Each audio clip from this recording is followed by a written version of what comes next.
আল্লাহ রাসূল বলেছেন, হে আমার উম্মতেরা তোমরা শোনো, ঈদের দিন যদি তুমি নামাজ পড়তে যাও, নবী যখন ঈদের দিন নামাজ পড়তে যাইতেন তখন কিন্তু কিচ্ছু খাইতেন না।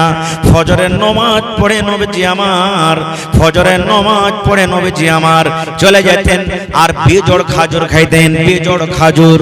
আল্লাহ রাসূল ঈদের নামাজ যখন পড়তে যান, যেই নামাজ আমরা রমজান মাসে রোজা রেখে যে নামাজটা পড়ি ঈদুল ফিতরের নামাজ, আল্লাহর নবী নামাজ পড়তে যাইতেন রে বন্ধু। ঈদের নামাজ পড়তে যাওয়ার আগে আগে ফজরের নামাজের পরে নবী আমার খাজুর খায়া বাড়িয়ে যাইতেন। কয়টা খাজুর খাইতেন? বিজোড় খাজুর। বিজোড় খাজুরের কথা আছে, একটা হাজুর খাজুর তো বিজোড় খাজুর, তিনটা হলো বিজোড় খাজুর, পাঁচটা হলো বিজোড় খাজুর, সাতটা হলো বিজোড় খাজুর, নটা হলো বিজোড় খাজুর। আল্লাহর নবী যখন ঈদের নামাজ পড়তে যেতেন তখন বিজোড় খাজুর নবীজি খাইয়া যেতেন। এবার আপনিও যাবেন তো খেয়ে যেতে হবে আপনাকে। বলবেন হাজি মৌলানা খাজুর কোনটা পাবো? যদি খাজুর না পাই তো কি করবেন? তাহলে আন্দারসা বার্তা আছে তো গোটা আন্দারসা খেয়ে যেতে হবে নাকি? যদি আরো বেশি খাইতে পারেন তাহলে তিনটা খেয়ে যেতে হবে, আরো যদি বেশি খাইন তো পাঁচটা খেয়ে যেতে হবে, বিজোড় আন্দারসা খাইতে হবে নাকি?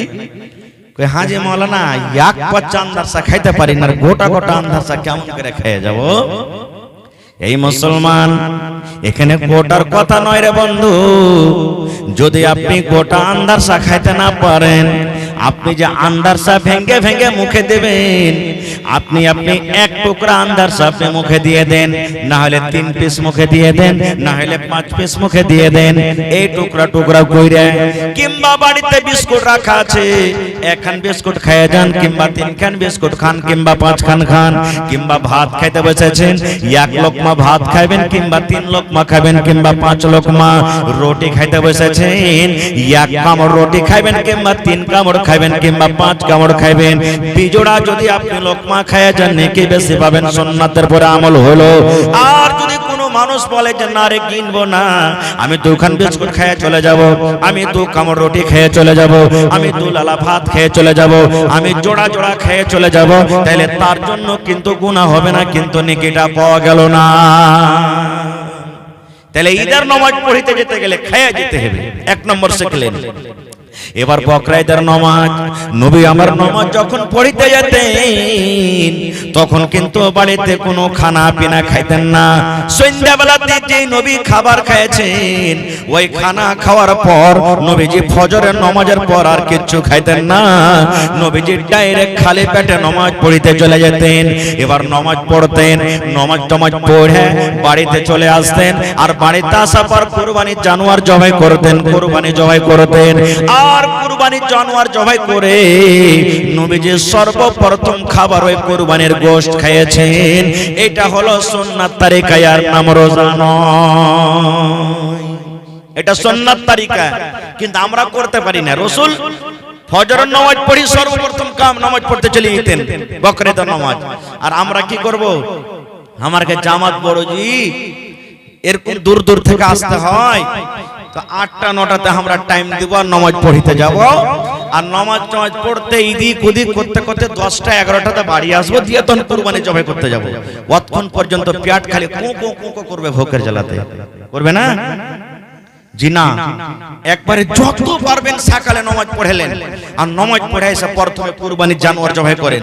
আর জানোয়ার জবাই করে গোশত বানাইতে তো লেট হয় না, হবে আপনি আধ কেজি 1 কেজি 2 কেজি গোশত আপনি দিয়ে পাঠিয়ে দেন বাড়ি, এই রান্না বান্না করতে বলগা। এবার কোন রকম তাড়াহুড়া করে ছেলে মিলে বাড়ি চলে গেলেন, তব তলক বাড়ির গোশত কি হলো, রেডি হয়ে গেল, আপনি ওই গোশত খাইলেন। এটা হলো সুন্নাত তারিকা, আর নাম রোজা লয়। যদি এখনো আপনারা করেন কোনো মা খালা ভাই যে না আমি বকরা ঈদের দিন সন্ধ্যাবেলাতে যা খাবো আর খাবো না কুরবানি করা পর্যন্ত, এবার কুরবানি কইরা আইছে তখন আপনি কুরবানির গোশত খাবেন। রাসূল বলেছেন এটা সুন্নাত তারিকা, এর নাম যদি কেউ বলে রোজা তো গুনাহ হয়ে যাবে, পাপ হয়ে যাবে, এর নাম রোজা নয়। তাহলে কথাটা ক্লিয়ার হয়ে গেল নাকি? এবার শুনেন, আল্লাহ রাসূল সাল্লাল্লাহু আলাইহি ওয়াসাল্লাম বলেছেন যে মানুষরা কুরবানি করার ইরাদা করেছে, যারা কুরবানি করবে, কুরবানির জানোয়ার খরিদ করে নিয়েছেন, কিংবা এখনো কুরবানির জানোয়ার আপনি খরিদ করেননি, হয়তো আপনি কুরবানির দিন দিবেন, কুরবানির দিন খরিদ করবেন, কিংবা একদিন আগে খরিদ করবেন, দুদিন আগে করবেন, 5 দিন আগে করবেন। এরাদা আছে আপনার আমি কুরবানি করব, এই বছর আমি জানোয়ার কুরবানি করব। নবী আমার বলেছে উম্মত রে, যখন তোমার জিলহিজ্জা মাসের চাঁদ পশ্চিম দিকে উঠে যাবে, তখন থেকে নিয়ে যতক্ষণ পর্যন্ত তোমার জানোয়ার কুরবানি না করা হবে, ততক্ষণ পর্যন্ত তুমি মাথার চুল কাটতে পাবে না, তুমি মোজ বানাইতে পাবে না, দাড়ি বানাইতে পাবে না, বগলের চুল তুমি ছেলতে পাবে না, সারাম গাছ গোড়াতে তুমি চুল যে হয় চুল সাফ করতে পাবে না, কোনি তুমি কাটতে পাবে না। আল্লাহ রাসূল বলেছেন উম্মত, মাথার চাঁদি থেকে নিয়ে পার তালা পর্যন্ত যে কোনো চুল আছে তুমি কিন্তু কুরবানি হওয়া পর্যন্ত তুমি কাটতে পাবে না। কখন? এই যে জিলহিজ্জা মাসের চাঁদ উঠে গেল, আর আপনি নিয়ত করেছেন আমি কুরবানি করব, কিন্তু কুরবানি জানোয়ার এখানে আপনি কিনেননি বা কিনে নিলেছেন। মেলা জনের খাসি আছে না নাই? মেলা জনা কুরবানি কিনে নিলেছেন না লেনি? আর মেলা জনা কুরবানি লেনি, আচ্ছা নিব একদিন আগে, আচ্ছা যেদিন কুরবানি হবে সেদিন নিয়ে এসে হাট থেকে জবাই করে দেব, এরকম নিয়ত করেছে। ওই লোকের জন্য রাসূল বলেছেন তুমি মাথার চাঁদি থেকে নিয়ে পার তেলা পর্যন্ত কোনো জিনিস তুমি কাটতে পাবে না। এবার বলবেন হাজী মাওলানা, কুরবানি কারনেওয়ালা তো পোল্ট্রি মুরগির দোকান দিচ্ছে, এরকম তো হয় না? আছে না নাই? গ্রামে নাই যে পোল্ট্রি মুরগির দোকান দেয়? মাওলানা জি তাইলে ও কি করবে? ও কি মুরগি কাটতে পাবে না? কত তো ভাই এমন আছে মাওলানা জি গোশতের ব্যাপারে করে, অর্থাৎ খাসি জবাই করে বিক্রি করে, তাইলে কি করবে?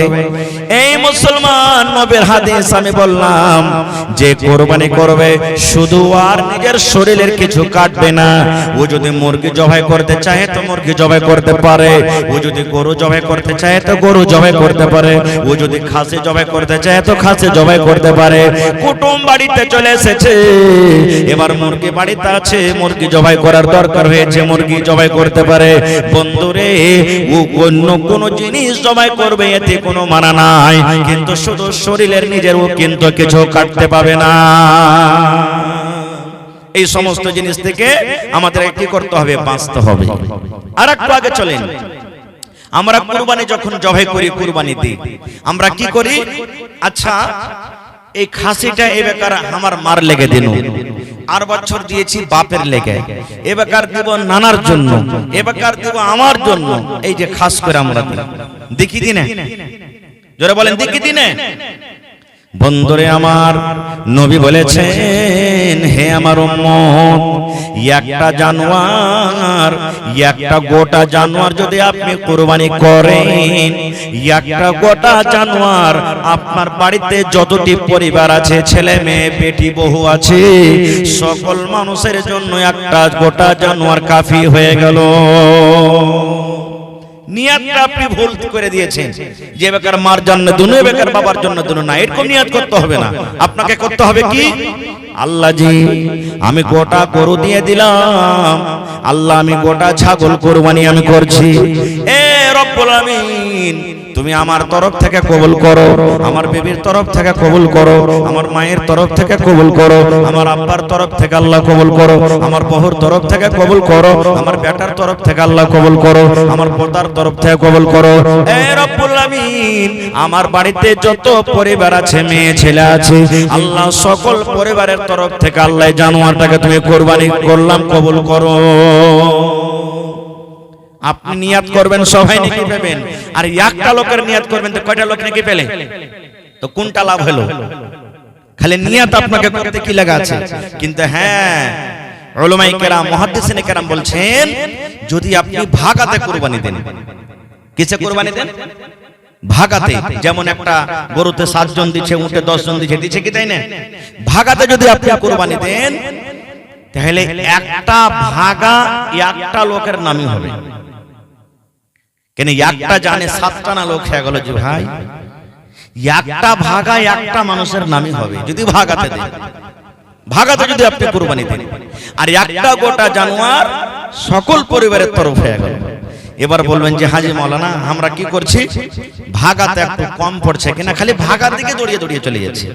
আমি এটা ফতোয়া দিই না যে ভাগাতে কুরবানি হবে কি হবে না, এটা আমি বলি না, কিন্তু আমরা কি করছি, ভাগার দিকে দৌড়িয়ে দৌড়িয়ে যাচ্ছি। কুরবানির যখন টাইম আসছে, নাই যে মুলি সাহেব হাতে টাকা পয়সা নাই, কোন রকম এদিক ওদিক করে এই 2-2,500 টাকা জমা করেছে, এবার কুরবানির কিনতে যাব। ভাই রে, ওই লোকটারই যখন বেটির বিহা লাগবে, বেটার বিহা লাগবে, গালাকে ভোজ খাওয়ার লেগে একবার হন হয় না 25,000 টাকার গরু কিনে লিছে জবাই করে খাওয়াইছে খায় না বলেন। আর যখন কুরবানির যখন টাইম আসবে তখন কবে গোটা পারবো না, তখন ভাগার দিকে যাবে।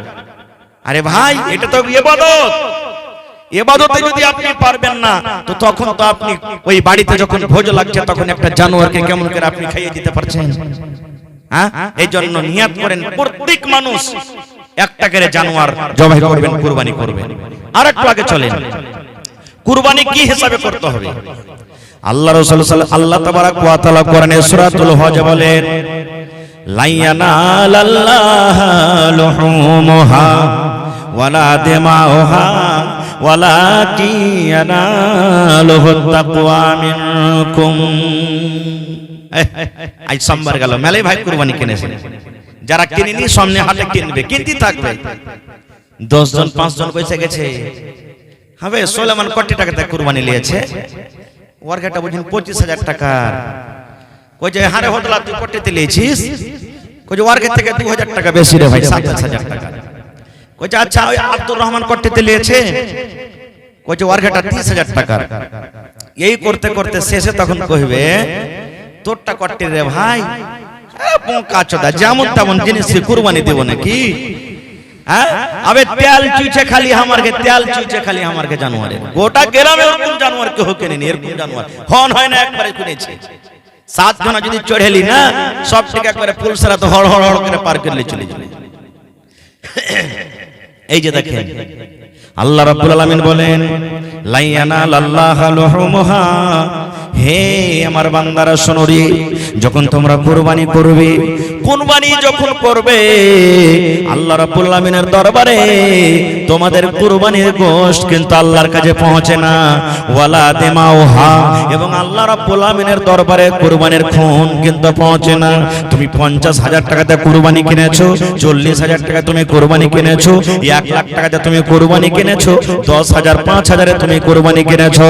আল্লাহ বলেন বান্দারে, তুমি কোন জানোয়ার কিনেছো, কত টাকাতে কিনেছো, এটা আমার দেখা নয়।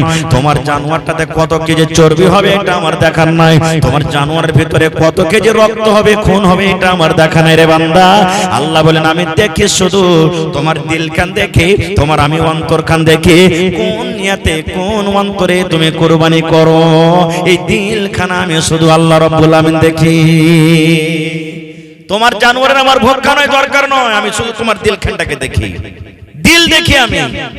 এই ভাই মুসলমান, মা খালারাও বলে, 4 জন 5 জন মা খালা বসে গেছে, হাজি বাবু তোমার আতরের বাপকে কুরবানি টুরবানি দিচ্ছে, কি করবো জি বাবু, কি করব, কুরবানি দেওয়ার তো মন ছিল না, কিন্তু কহেনু যে দুঃখ সুখ করে কুরবানি দাও, না দিবে তো 5টা কুকুর শিয়াল আছে, কার দুয়ারে তাকাইবে?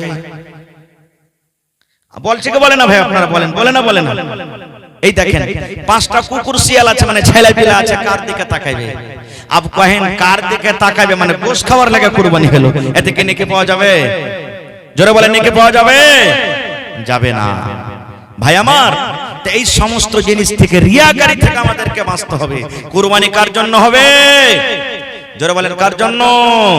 আল্লাহ তাবারাক ওয়া তাআলার জন্য কুরবানি হবে। ভাই আমার, এইবারে আপনাদেরকে জানা দরকার, সর্বপ্রথম দুনিয়াতে কে কুরবানি করেছিলেন? আল্লাহ তাবারাক ওয়া তাআলা যখন থেকে জমিন আসমানকে বানালছেন, তখন থেকে নিয়ে দুনিয়াতে সব থেকে আগে কুরবানি কে করেছেন? আর কেন করলেন? সব থেকে আগে আদম আলাইহিস সালামের বেটা হাবিল এবং কাবিল কুরবানি করেছে। আর কিসের জন্য জানেন? একটা মেয়ে ছেলে, বেটি ছেলের জন্য। এই জামানাতে নিজের ভাই বোন যদি বিয়ে শাদী করতে চায় তো হালাল না হারাম? জোরে বলেন, আরো জোরে বলেন, হারাম।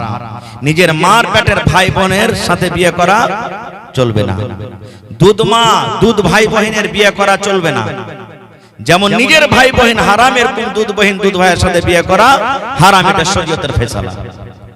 এবারে আপনার বাড়িতে একটা স্ত্রী আছে আর ওরই একটা আরো বোন আছে, ছোট হোক কিংবা বড় হোক, এই স্ত্রীটাকে যদি বাড়িতে রেখেছেন আর আরেকটা বোনকে আপনি বিয়ে করে চলেন, অর্থাৎ শালীকে বিয়ে করলেন, চলবে?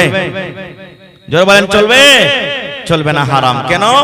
আল্লাহ রাসূল বলেছেন নিজের মায়ের পেটের দুটা বোন একটা হাজবেন্ড একটা শাওহারের কাছে থাকতে পাইবে না, একটাকে তোমাকে তালাক করতে হবে।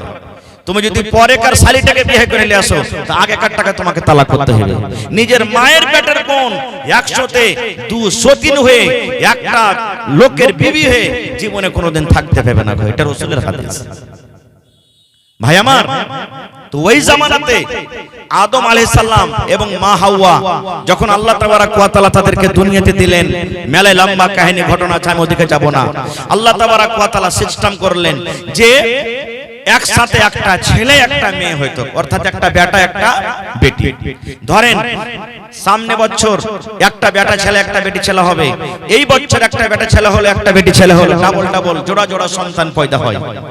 এবার কেমন করে তারকে বিয়ে শাদী হতো? আল্লাহ রাব্বুল আলামিনকে দুনিয়াকে আবাদ করনা আছে, দুনিয়াতে মানুষ বাড়ানো আছে, তো আল্লাহ রাব্বুল আলামিন কি করতেন? এখন 2025 সাল চলছে, ধরেন উদাহরণ দিচ্ছি, 2024 সালে যেই সন্তান অর্থাৎ যে বেটা বেটি হলো ওরা নিজের মায়ের পেটের ভাই বোন হয়ে গেল, ওদের সাথে বিয়ে করা চলবে না। আর 2025 সালে যেই মায়ের পেট থেকে সন্তান হলো এরা নিজের ভাই বোন হয়ে গেল, এরা বিয়ে শাদী করতে পাবে না। কেমন হতো? 2024 সালের বেটা 2025 সালের বেটি, 2025 সালের বেটা 2024 সালের বেটি, মানে এক বছর আগে যেটা বেটা হতো এক বছর পরের বেটার সাথে, আর এক বছর আগে যেটা বেটি হতো এক বছর পরেকার বেটার সাথে, মানে এরকম ভাবে সিস্টেম আল্লাহ রাব্বুল আলামিন করেছিলেন। লম্বা ঘটনা ছোট করে বলি, আদম আলাইহিস সালামের দুজন বেটা, একটা নাম হলো কাবিল, একটা নাম হলো হাবিল। কাবিল হলো বড় আর হাবিল হলো ছোট। কোরআনের কথা বলছি আপনাদেরকে। এবার কাবিল বড় আগে জন্ম নিয়েছেন, ওর সাথে যেটা আদম নবীর বেটি হয়েছে অর্থাৎ কাবিলের বোন হয়েছে, এটা দেখতে একটু সুন্দর, বেশি দেখতে সুন্দর। আর হাবিল হলো আদম নবীর একটা ছোট বেটা, পরে হয়েছেন, আর ইয়ার সাথে যেটা বেটি ছেলে হয়েছে একটু ওর থেকে দেখতে কম সুন্দর। শরীয়ত কি বলছে? ওই বেটি ছেলে এর সাথে এর একটা ওর সাথে। কাবিল তখন বলছে হাবিলকে যে যখন সময় হলো বিয়ের, তখন বলছে না আমার সাথে এটা হয়েছে আমি তাকে বিয়ে করব, কিন্তু শরীয়তের নিগাতে এটা হারাম, চলবে না। নিজের ভাই বোন না হয়ে গেল, বলছে না আমার সাথে এটা হয়েছে আমি তাকে বিয়ে করব। কাবিল বলছে হারে ভাই এটা তো আমার স্ত্রী হবে, এটা শরীয়ত বিরোধী তুমি কাজ করতে গেছো, আমার সাথে যেটা হয়েছে ওকে তুমি বিয়ে করো আর ওকে আমি করব। বলছে না তোর কথা শোনা হবে না। এরা দুইজন নিজের আব্বা হযরত আদম আলাইহিস সালামের কাছে চলে গেলেন। এবার আদম আলাইহিস সালাম তাদেরকে বুঝালেন, বুঝলো না। শেষের বেলাতে আদম নবী তখন বললেন যে তোমরা কুরবানি করো, যার কুরবানি কবুল হবে সেই তাকে বিয়ে করবে, আর যার কুরবানি কবুল না হবে সে একে বিয়ে করবে, যেটা এখন হয়েছে, মানে যেটা সিস্টেম ছিল ওই মতো চলবে। বলছে ঠিক আছে। কাবিল তো মনে মনে বলছে আমি বড়, আমার কুরবানি আল্লাহ রাব্বুল আলামিনের দরবারে কবুল হবে, আমি কুরবানি করব। এবার দু ভাই কুরবানি করলেন। কি কুরবানি জানেন? হাবিল মানে আদম আলাইহিস সালামের ছোট বেটা একটা জানোয়ারের কুরবানি করলেন, আর কাবিল আদম আলাইহিস সালামের বড় বেটা গম জও এই ধরনের কিছু আনাজ কুরবানি করেছিলেন, রেখে দিলেন। তখন কুরবানির সিস্টেম কি ছিল জানেন? তখন থেকে নিয়ে ঈসা নবী পর্যন্ত কুরবানির গোশত খাওয়া হারাম ছিল, কুরবানির গোশত খেতে পেত না। আল্লাহর এটা বিধান। কুরবানির জানোয়ারকে জবাই করে ময়দানে গলিতে ফেলে দিলে এবার যার হালাল টাকার কুরবানি, যার কুরবানি আল্লাহ রাব্বুল আলামিনের দরবারে কবুল হবে, আসমান থেকে আগুন আসতো আল্লাহর হুকুমে, আর আগুন এসে যার হালাল টাকার কুরবানি ওর কুরবানিকে কবুল করতে করতে জ্বলিয়ে দিত, আর যার হারাম টাকার কুরবানি, যার কুরবানি কবুল হবে না ওই কুরবানিটা কিন্তু জমিনে পড়ে যেত। এই জামানাতে যদি ভাই এরকম থাকতো তো বলেন অবস্থা কি হতো নাকি?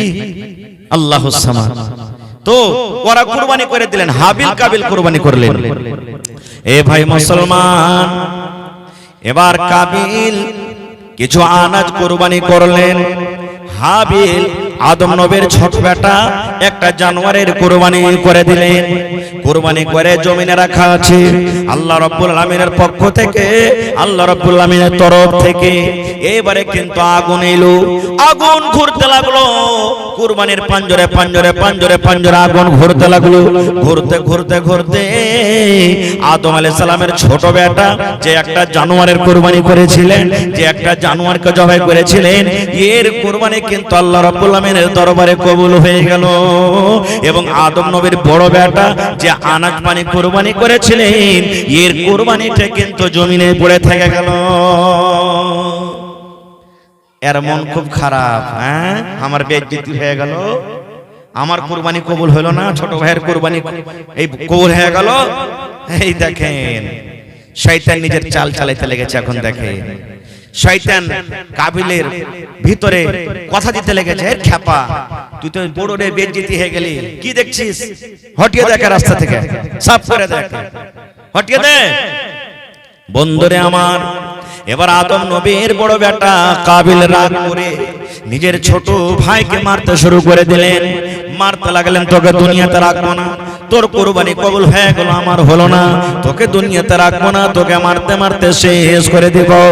যেমনি মারতে যায়, এবারে হাবিল তখন বলছেন, আদম নবীর ছোট বেটা, ভাই রে, আমি তোমার থেকে ছোট, আমার বয়স হলো কম, তুমি আমার থেকে বড়, তুমি হইলে আমার বড় ভাই, তুমি যদি আমাকে মারতে মারতে মারতে মারতে মারতে মারতে মেরে শেষ করে দাও, আমি মরে যাব, দুনিয়া থেকে শেষ হয়ে যাব, কিন্তু আমি তোমাকে মারবো না, তোমার গায়ে আমি হাত তুলবো না, তুমি আমাকে মেরে দাও, তুমি আমাকে শেষ করে দাও, যত তুমি আমাকে মারো কেন, আমি কিন্তু তোমার গায়ে হাত তুলবো না, তোমাকে আমি মারবো না। আল্লাহ রাসূল বলেছেন, মারতে মারতে মারতে মারতে কাবিল ছোট ভাইকে নিজের কিন্তু মার্ডার করে দিলেন। মার্ডার হয়ে গেল। নবী বলেছেন, দুনিয়াতে সর্বপ্রথম মানুষের মত হলো কার, মানে হাবিলের। দুনিয়াতে হাবিলের আগে কোনো মানুষ আর মরেনি, এটা ভালোভাবে শিখালেন। যদি কোনো মানুষ আপনাকে প্রশ্ন করে দেয়, ভাই রে, আজ তো তুমি জালসা শুনলে, তো জালসাতে একটা কথা বলো তো, দুনিয়াতে সব থেকে যে মানুষটা মরেছিল লোকটার নাম কিনা, তো হযরত হাবিল। কিভাবে মত হয়েছিল না, তো বড় ভাই কাবিল ওকে মারতে মারতে মারতে মারতে শেষ করে দিয়েছে। আল্লাহ রাসূল বলেছেন, উম্মত, দুনিয়াতে যত মার্ডার হবে, বন্দুকের গুলিতে মারো, ছুরিতে মারো, চাকুতে মারো, তীর তলোয়ারে মারো, বোমে মারো, টুটি চিপে মারো, যে কোনো হালাতে দুনিয়াতে মানুষকে মার্ডার করে দেওয়া হবে, জুলুম অত্যাচারের কারণে মার্ডার করে দেওয়া হবে। আল্লাহ রাসূল বলেছেন, প্রথম গুনাহ আল্লাহ রাব্বুল আমিন আদম নবীর বড় বেটা কাবিলের ঘাড়ে চাপিয়ে দিবেন।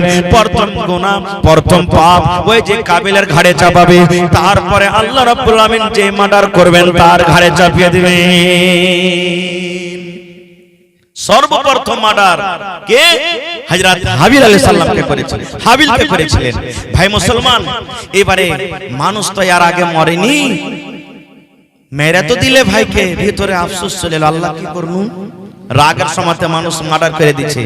যখন পুলিশের তারতা লাগে তখন কইছে, আল্লাহ কি করবো রে, কে না মারনো রে, কে না মারনো। এই যে তো রাসূল বলেছেন, একজন সাহাবী কে রাসূল সাল্লাল্লাহু আলাইহি ওয়াসাল্লাম জিজ্ঞাসা করছেন, এই আমার সাহাবী, দুনিয়াতে সবথেকে শক্তিশালী কে, তাকাতওয়ার কে? আপনারা বলেন তো, কে তাকাতওয়ার?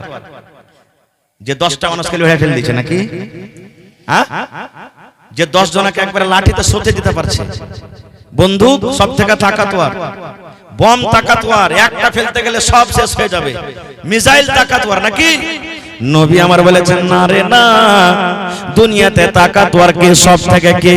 নবী আমার বলেছেন, এমন রাগ উঠে গেছে, এমন রাগ উঠেছে, মনে হয় বিবির ঝুঁটি খান ধরে তাকে পাড়া পাড়া পাড়া পাড় দুটা চড় মেরে দি, এমন রাগ হয়েছে, মনে হয় ভাইয়ের গলাতে ছুরি দিয়ে ভাইকে মেরে ফেলে দি, এমন রাগ হয়েছে, বেটার পরে এমন রাগ হয়েছে, মনে হয় খুঁট বেড়াতে এক মাথাতে দিয়ে মাথাটাকে ভেঙে দি। আল্লাহ রাসূল বলেছেন, উম্মত, সব থেকে দুনিয়াতে তাকাতওয়ার হলো শক্তিশালী ওই লোকটা, যখন রাগ উঠে যাবে নিজের রাগটাকে কন্ট্রোল করবে, রাগটাকে যে একবারে কন্ট্রোল করে দিবে। রাসূল বলেছেন, সবথেকে তাকাতওয়ার শক্তিশালী হলো ওই। আমার ভাইরা দেখেন, কত ভাই এমন আছেন, বিবি যদি একটু উল্টা পাল্টা করে, ও তো মানুষ করবে, খুঁট বেড়ে লিবে, লাঠি লিবে, আর বলে হালের বেটি হালে হট তোকে মারতে থবো না। মারতে মারতে মারতে ওর ঝুঁটিকে ধরে হটাইতে হটাইতে বাহির করে দিবে রোড থেকে, আর দুয়ারে বসে করে তুই বাড়িতে খালি সামনে ডক্টর কাঠ খড়াকে ঝরিয়ে দেবে। রাসূল বলেছেন, কেন তুমি এরকম করছো তোমার বিবিকে? তুমি ওকে রাগ করে বাড়ি থেকে বাহির করে দিলে, ও যদি কহরের সাথে পালিয়ে যায়, ও যদি কহর কোনো মানুষের হাত খানটাকে ধরে নেয়, ওর পরে যদি কেউ হামলা করে দেয়, তাহলে পাপটা যে তোমারই হবে। দ্বিতীয় কথা, রাসূল বলেছেন, তুমি যখন মারবে তা আদবের মায়ের মারো, বেয়াদবের কেন মায়ের মারছো? ওর চেহারাতে মারিও না, গালখানে মারিও না। তুমি এখন রাগ করে মেরে দাগ ফেলে দিলে, আর 1 ঘন্টা 2 ঘন্টা পর তোমার রাগটা যখন ঠান্ডা হবে, তখন তুমি যে পস্তাইবে, বেকার তোকে মারনো রে। দেখতে কত গালখানে দাগ পড়ে গেছে, মুখখানে দাগ পড়ে গেছে। রাসূল বলছেন যে না, ওর চেহারাতে তুমি মারিও না। কিন্তু আমরা কি বুঝছি ভাই? মারতে যখন লাগছে, ওরে আল্লাহ, 4-5 বাড়ির মানুষ এসে জমা হচ্ছে, এত জোরে জোরে মারছে। আর কত মা খালায় এমন আছে লক্কলি লাগানি, একটু আর পুরুষ খালি যদি ডাঁটে কিনা তুই এমন করে চিল্লাইবে যে কি হয়ে গেল।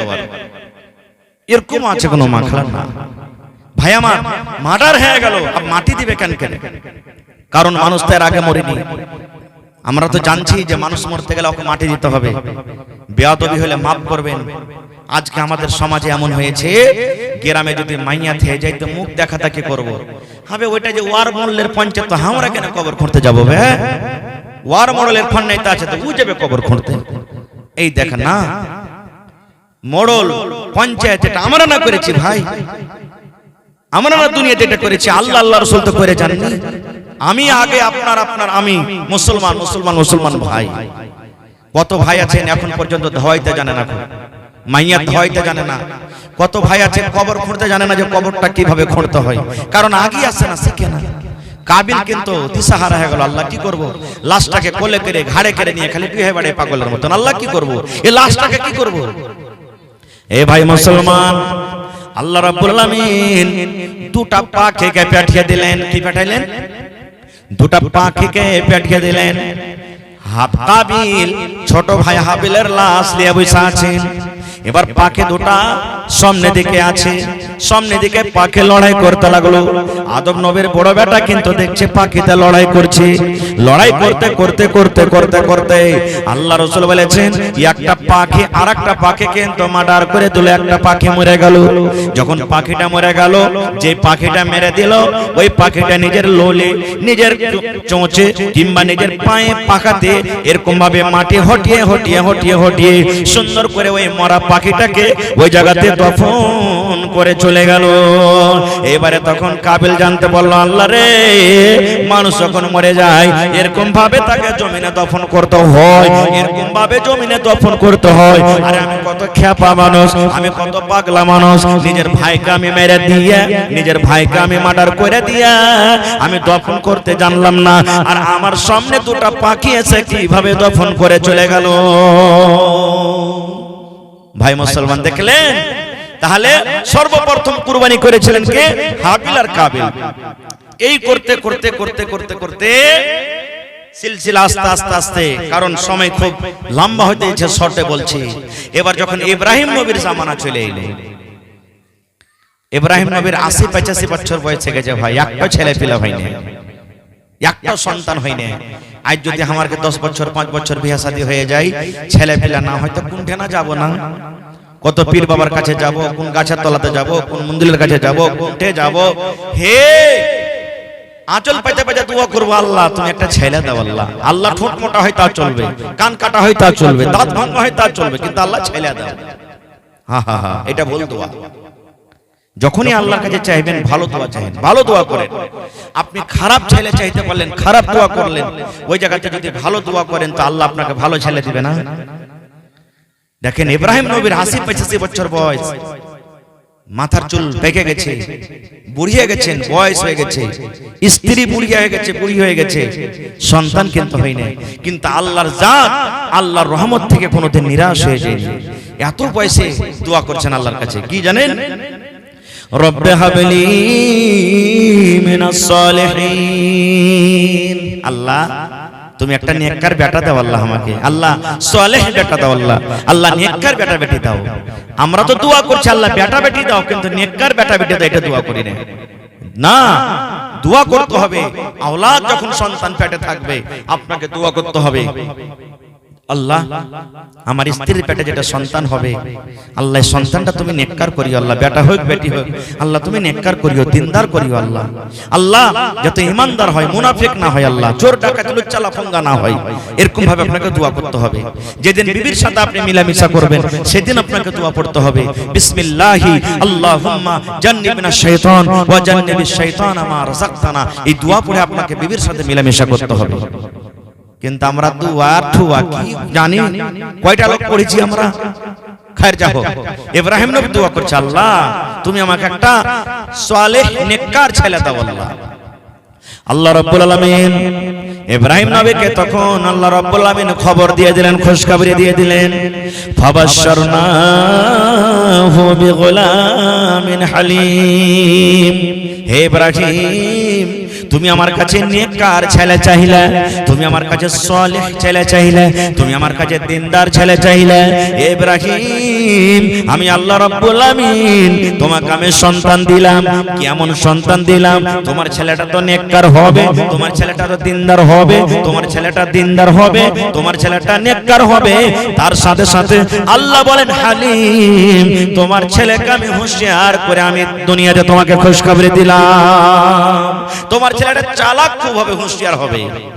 আর আমারকে ছেলে পেলে যদি খালি একটা খালি কহে দেয়, গোরে গোরে মুখরাতে কালা কালা চশমা, যে আমারকে ছেলে আব্দুল্লাহর নেক মাথা কত টেক্কাবে, কত গান কইতে পারছে। এই দেখেন, এইটা আমরা টেক্কা মনে করছি, হুঁশিয়ার মনে করছি না।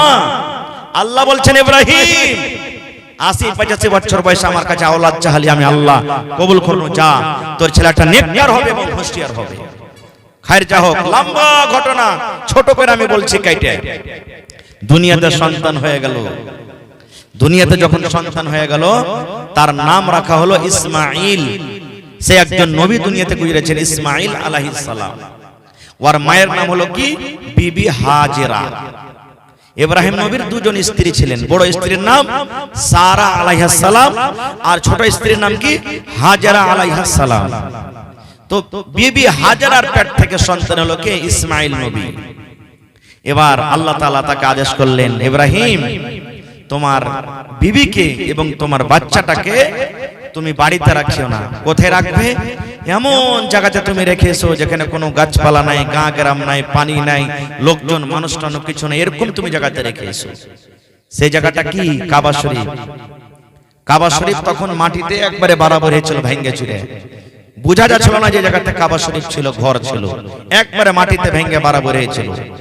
আল্লাহর আদেশে এক কলসি পানি আর অল্প কিছু খাজুর, ইব্রাহিম নবী একটা উটে চাপলেন, আর হাজেরা এবং ইসমাইল মা বেটা এক উটে চাপলেন, আর দিয়ে হাঁটতে লাগলেন। এখন কয়েকদিন থেকে রোদ পড়ছে না, পড়ে না? জোরে বলেন। অন্য দিন থেকে আজকের দিনটা খুব ভালো গেল নাকি? এই যে হাঁটতে লাগলেন, আর আরবের দেশ তো জানছেন কত আরো গরম, রোদ মনে হয় পা থেকে পুড়ে ছাই হয়ে গেল। এবারে তারা হাঁটতে লাগলেন। মা হাজেরা কিন্তু জানেন না যে আমাদেরকে কোথায় নিয়ে যাবেন। হাঁটতে হাঁটতে হাঁটতে ওই জায়গা যেখানে আল্লাহর আদেশ এসেছে যে মা বেটাকে তোমরা রেখেছো, ওখানে রেখে দিলেন। রেখে দেওয়ার পর দুটা উটকে নিয়ে ইব্রাহিম নবী হাঁটতে শুরু করলেন। মা হাজেরা বলছেন যে মনে হয় উট চড়াইতে গেল নাকি, চলে আসবেন। হাঁটতে হাঁটতে দেখছেন যে সাফা মারওয়া পাহাড় পার হয়ে চলে গেছে। তখন বলছেন যে না, মা হাজেরা বুঝে নিলেন যে কি ব্যাপার, হাঁটতে হাঁটতে চলে গেছে এখান থেকে।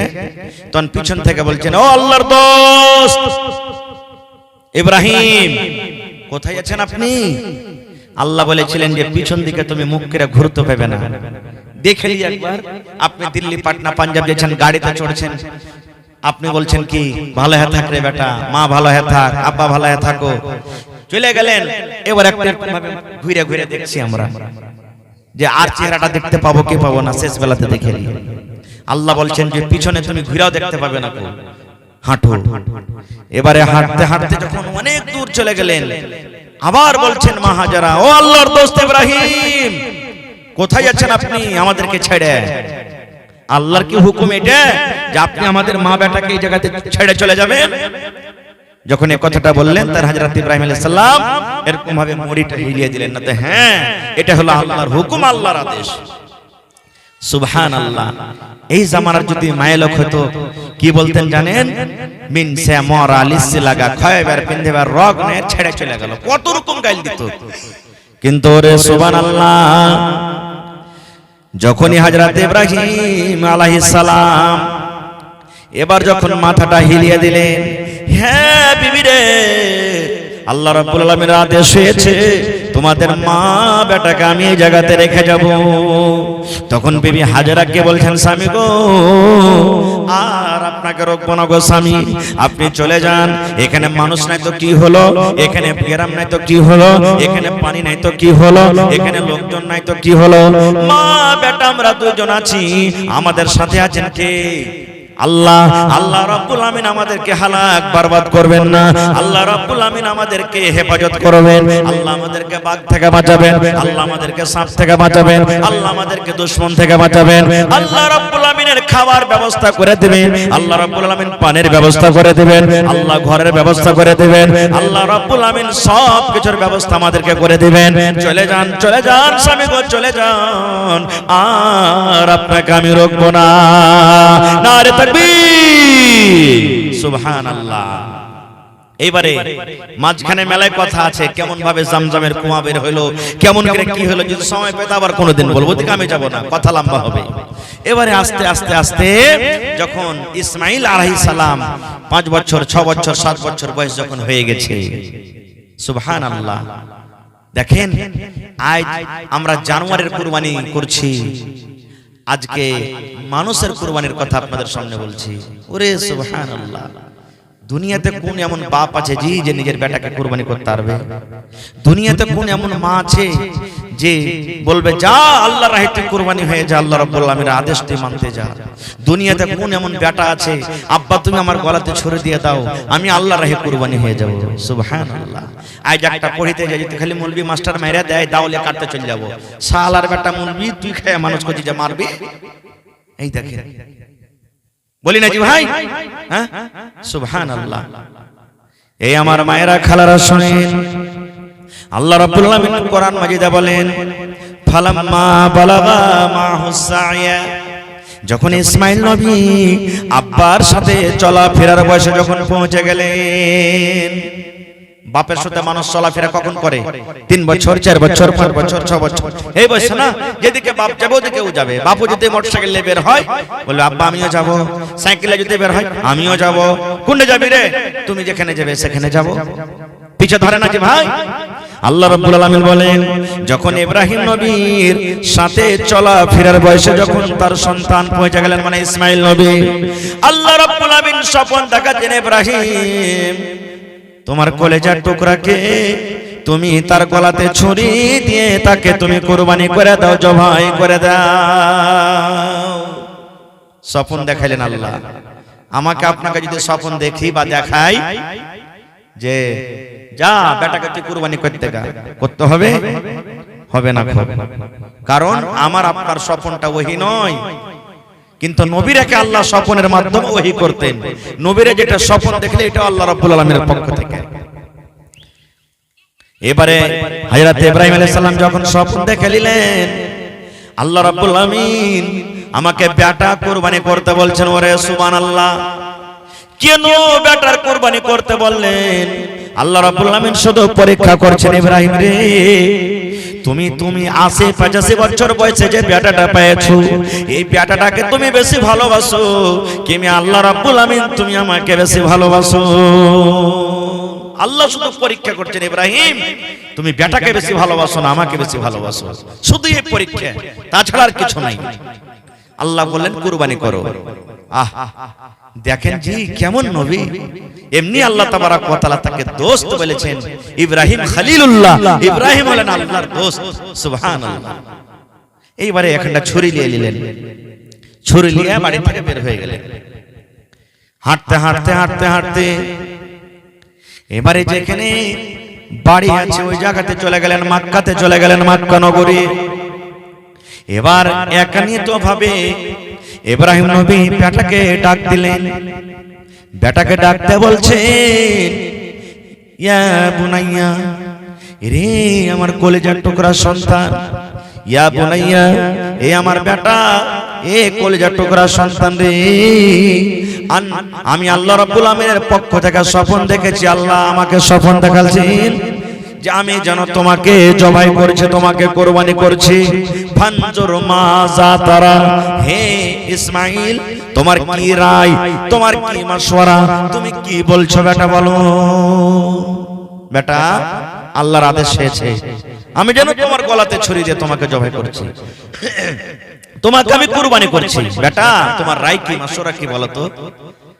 এই জন্য একজন বলছেন, বাপ কা বেটা सरस का घोड़ा कुछ नहीं तो थोड़ा थोड़ा। যেমন হযরত ইব্রাহিম আলাইহিস সালাম বেটাকে বললেন, বেটা রে, আল্লাহ রাব্বুল আমিনের পক্ষ থেকে আমাকে হুকুম করেছেন রে বেটা, আমি স্বপ্নের মাধ্যমে আল্লাহ আমাকে দেখাচ্ছেন, আদেশ করেছেন যেন তোমার গলাতে আমি ছুরি দিয়ে তোমাকে জবাই করছি। বেটা তুমি কুরবানি হবে কি হবে না, ধন রে বল, তুমি আল্লাহর কথাটা মানবে কি মানবে না। তোমাকে আমি জবাই করতে নিয়ে যাব মিনার মাঠে, তুমি আমার হাত দিয়ে তুমি কুরবানি হবে কি হবে না।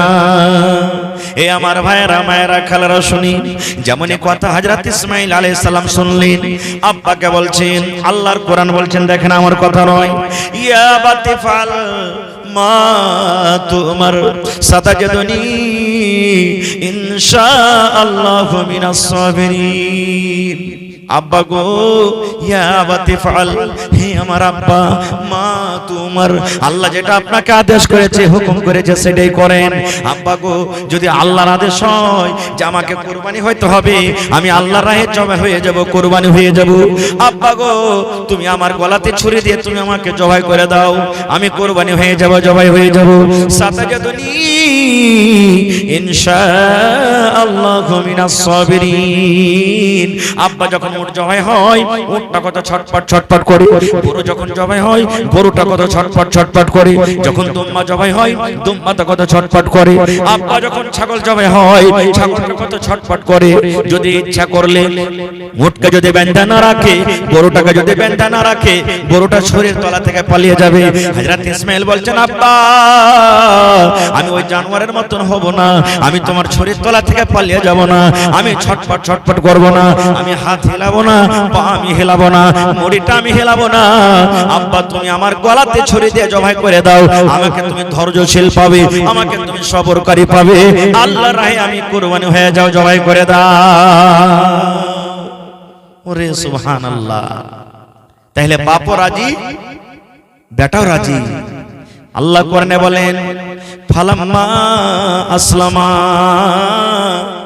বাপ বেটা যখন রাজি হয়ে গেল, আল্লাহ নিজে বলছেন, হে রে দুনিয়ার মানুষ, আমি আল্লাহ রাব্বুল আমিন ইব্রাহিম নবীকে কুরবানি করতে বললাম বেটাকে। এবার ইব্রাহিম নবী নিজের বেটাকে বললেন, বেটাও রাজি হয়ে গেল, বাপ কুরবানি করবে বলে রাজি হয়ে গেল, বেটা কুরবানি হবে বলে রাজি হয়ে গেল। আল্লাহ বলেন, ফালাম্মা আসলামা, যখন বাপ বেটা দুজন রাজি হয়ে গেল, ওয়াতাল্লাহু লিল জাবিন, এবং তাকে মুখের ভরে যখন দিয়ে দেওয়া হলো, মিনার মাঠা দিলে চলে গেলেন। মেলায় মাঝখানে ঘটনা ঘটলো, আমি ওদিকে যাব না, শর্টে বলছি। এবারে মিনার মাঠা দিলিয়ে ময়েজা হাসানাতে বা অন্য অন্য কোন কিতাবে লিখছেন, সত্য মিথ্যা আল্লাহ জানে, হয়তো মানুষরা বোঝার জন্য লিখেছেন কোন কোন মুসান্নিফ, যে যখন কুরবানি করতে যাবে ওই টাইমে ওই সময়তে ইসমাইল নবী আব্বাকে বলছেন কিছু কথা। কি কথা জানেন? আব্বা গো, যখন আপনি আমাকে কুরবানি করবেন, আপনি নিজের চোখে পাট্টিটা দিয়ে দিবেন, নিজের চোখটাকে বন্ধ করে দিবেন। কেন বন্ধ করবেন? যখন আপনি কুরবানি করতে যাবেন, যখন ছুরিটা আমার গলায় দিতে যাবেন, তখন হয়তো আমার দেখে আপনাকে মায়া লেগে যাবে, দয়া লেগে যাবে। এই জন্য আব্বা জান, আপনি নিজের চোখে পট্টি বেঁধে নেবেন, যেন ছুরিটা ঘুষতে আপনাকে দয়া মায়া না লাগে, আল্লাহর হুকুমটা যেন আপনি পালন করতে পারেন। একটা কথা এটা বলেছিলেন। আর কি বলেছিলেন জানেন? ইসমাইল নবী বলেছিলেন, আব্বা গো, যখন আপনি আমাকে কুরবানি করে বাড়িতে চলে যাবেন, দয়া করে আমার জামা কাপড়গুলো আপনি খুলেলেন। কেন খুলেলেন? মা বাড়িতে আছে, আমার জামা কাপড় যখন আমার মা দেখবে আমার জামা কাপড়ে রক্ত লেগে আছে, খুন লেগে আছে, হয়তো আমার মাকে দয়া লেগে যাবে, ময়া লেগে যাবে, আমার মা হয়তো কত কাঁদবে আমার জন্য। এই জন্য আম্মা তুমি আমার এই জামা কাপড়কে খুলে দাও। এই ধরনের কিছু কথা বলেছিলেন আল্লাহু আলাম। ভাই আমার, এবারে ছুরে কিন্তু ঘুষতে যাবে। ওরে সুবহানাল্লাহ, আল্লাহ রাব্বুল আমিনের যত দুনিয়াতে ফেরেশতা আছেন সব ফেরেশতা কাছে আল্লাহ কি তোমার ইমতিহান, কি তোমার পরীক্ষা, যত দুনিয়াতে জীবজন্তু আছে ওরে আল্লাহ সবাই কিন্তু আল্লাহ পেরেশান হালাতে আছে। আল্লাহ কি হলো, কেমন তোমার পরীক্ষা? আজকে একটা বাপ নিজের গলাতে ছুরি দিবি, আজকে নিজের বেটাকে গলাতে ছুরি দিয়ে জবাই করবে। আল্লাহ আল্লাহ কি হলো, কেমন পরীক্ষা? ওরে সুবহানাল্লাহ, হযরত ইব্রাহিম আলাইহিস সালাম নিজের বেটার গলাতে ছুরি দিতে যাবেন রে বন্ধু, জবাই করতে যাবেন। এরকম টাইমে আল্লাহ রাব্বুল আমিন জিবরিল ফেরেশতাকে ডাকতে বলছেন, জিবরিল রে আমার পাগলটাকে দেখ, দেখ রে দেখ, বেটাকে শুটিয়ে দিয়েছে আর হাতে ছোরা নিয়ে নিয়েছে, যতক্ষণ পর্যন্ত জবাই না হবে অতক্ষণ পর্যন্ত কিন্তু হটবে না। যা রে জিবরিল যা, যা জান্নাতের ভিতরে চলে যা, জান্নাত থেকে একটা জানোয়ার নিয়ে এলে, জান্নাত থেকে একটা দুম্বা নিয়ে এলে, আর ওই দুম্বা তুই তাড়াতাড়ি করে চলে যা মিনার মাঠে, মিনার ময়দানে আমার ইসমাইলকে তুমি তার ছড়ির তলা থেকে টেনে নাও এবং ইসমাইলের জায়গাতে জানোয়ার দুম্বাটাকে তুমি রেখে দাও।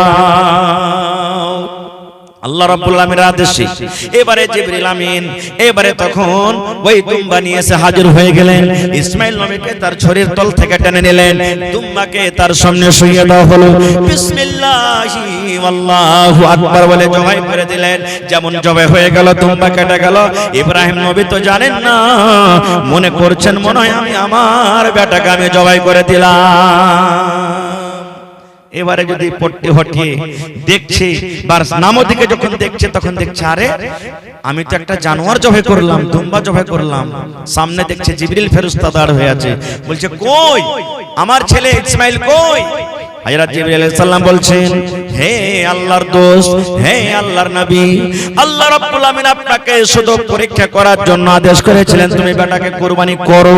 আল্লাহর শুধু পরীক্ষা ছিল ইব্রাহিম রে তুমি ৮০ বছর বয়সে আমাকে বেশি ভালোবাসো না তোমার বেটাকে বেশি ভালোবাসো, এই পরীক্ষা করার জন্য আল্লাহ আপনাকে আদেশ করেছিলেন।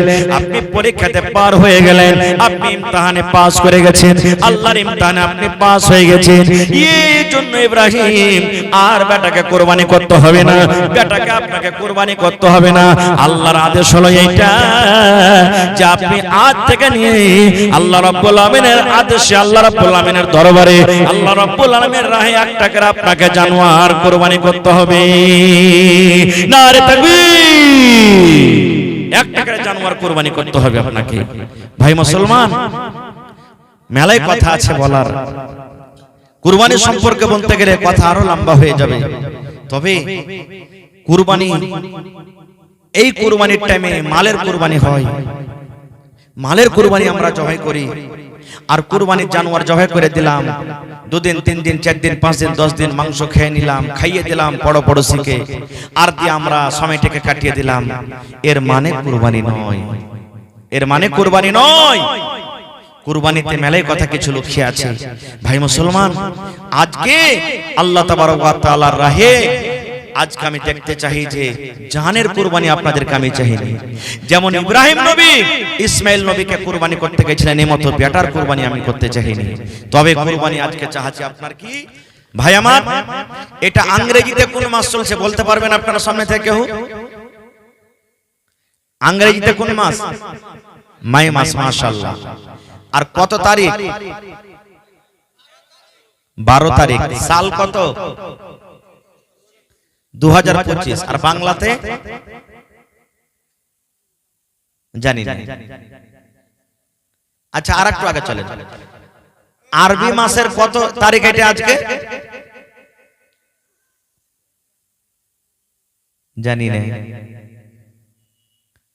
একটা ছেলেকে দেখতে গেছে, 2-3টা লোক একদিন দেখে চলে গেছে, আর একদিন নতুন নতুন 2-4টা মানুষ এসে দেখতে লেগে, তো বলছে যে আরে বাবা তোমার নাম কি?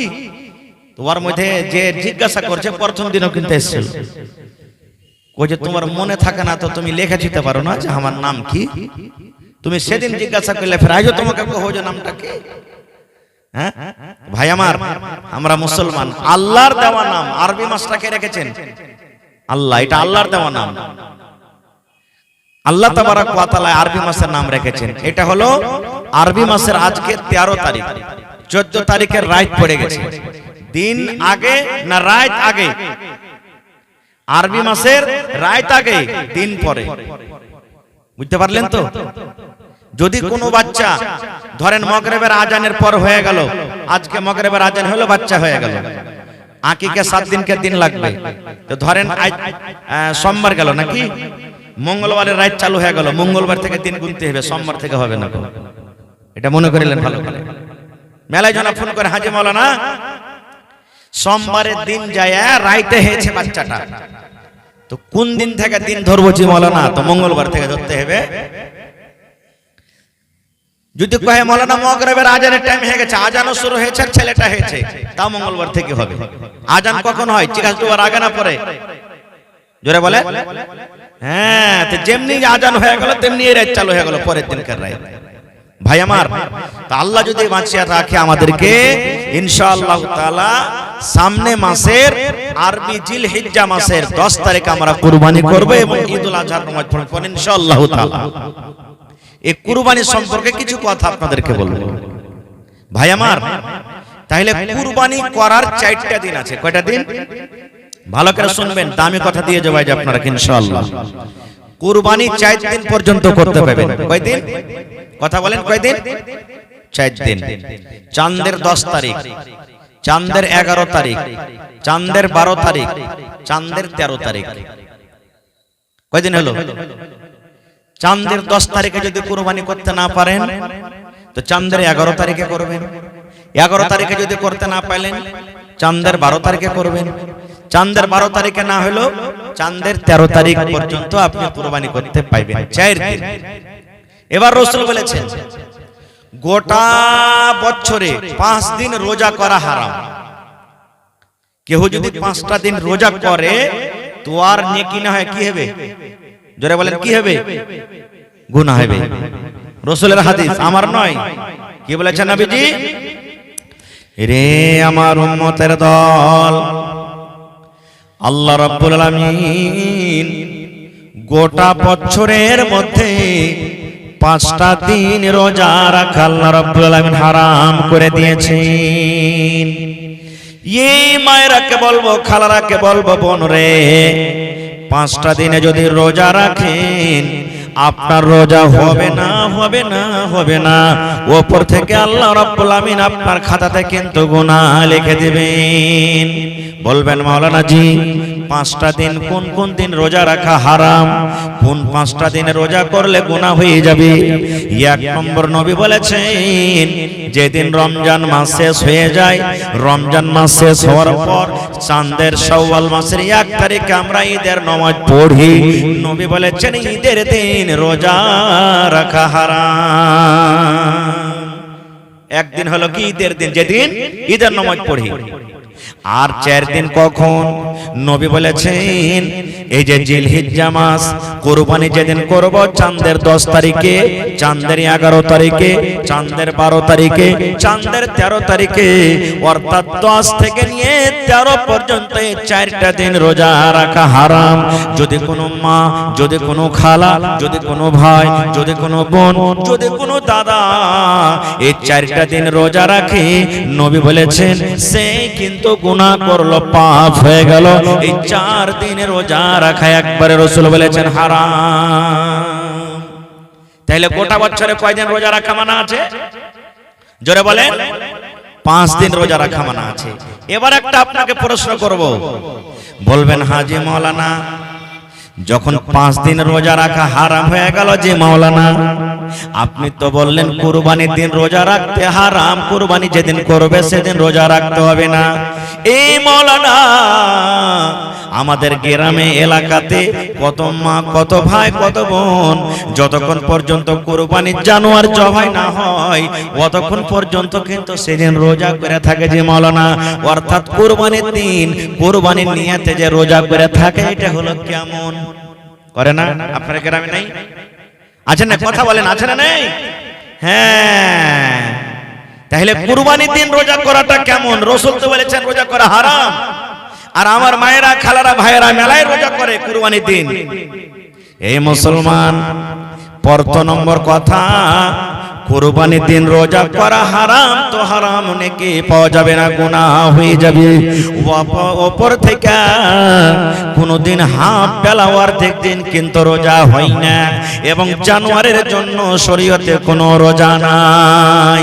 যদি কোনো মা, যদি কোনো খালা, যদি কোনো বোন, যদি কোনো নানি, যদি এই ঈদের দিন, যেই দিন আমরা নামাজ পড়ে কুরবানি করব, সেই দিন 1 ঘন্টার জন্য, 2 ঘন্টার জন্য, 5 ঘন্টার জন্য যদি রোজা করে, সেই রোজাটাকে নবী বলেছেন হারাম, হারাম। সেই দিন তোমার কিন্তু রোজা করা চলবে না, সেই দিন রোজা রাখা হারাম। তাহলে কি করতে হবে?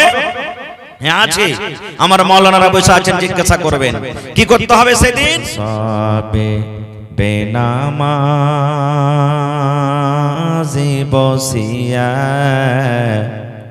মৃত ব্যক্তি কি রূপে যাই চলিয়া, শোনেন সবে বেনামাজি বসিয়া মৃত ব্যক্তি কি রূপে যাই চলিয়া, কাফন পরিয়া যখন নিয়ে যাবে কবরে, মৃত ব্যক্তি কেন্দে কেন্দে বলিবে, কাফন পরিয়া যখন নিয়ে যাবে কবরে, মৃত ব্যক্তি কেন্দে কেন্দে বলিবে, যে 4 জনা নিয়ে যাবে কবরে, সেই 4 জনা যাবেন বোঝেন সঙ্গেতে, যে 4 জনা নিয়ে যাবে কবরে, সে 4 জনা যাবেন বোঝেন সঙ্গেতে, অবশেষে সে 4 জনা গেল না কবরেতে, নামাইল 2 জনা, অবশেষে সে 2 জনা গেল না, অবশেষে সে 4 জনা গেল না কবরেতে, নামাইল 2 জনা, কবর থেকে সে 2 জনা উঠিল, মৃত ব্যক্তি কেন্দে কেন্দে বলিল, কোথায় আছো পরাণের আম্মি জান গো বসিয়া, দুধের দাবি দেন গো আমায় ছাড়িয়া, কোথায় আছো পরাণের ভাই বোন বসিয়া, খুশির সাথে দেন গো আমায় পঠায়া।